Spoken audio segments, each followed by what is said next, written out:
इयत्ता 2री, विषय मराठी, पाठ 4, चतुर हिराबाई. पहाट झाली. माणिक झोपेतून उठला. बाहेर पाहिले. 2 बैलांपैकी एकच बैल दिसला. माणिकने बायकोला हाक मारली. दोघांनी सगळीकडे बैलाचा शोध घेतला, पण बैल सापडला नाही. दुसरा बैल चोरीला गेला होता.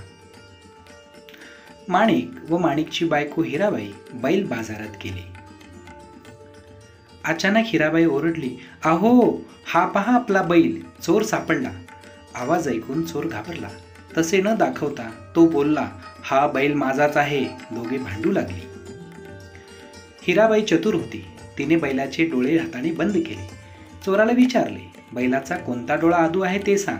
बरोबर सांगितले तर बैल तुझा. चोराने अगोदर उजवा मग डावा असे सांगितले.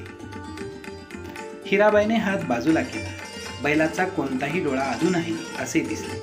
लोकांनी चोराला पकडले. पोलीस आले. चोराला घेऊन गेले. माणिक आणि हिराबाई बैल घेऊन आनंदाने घरी गेले. धन्यवाद.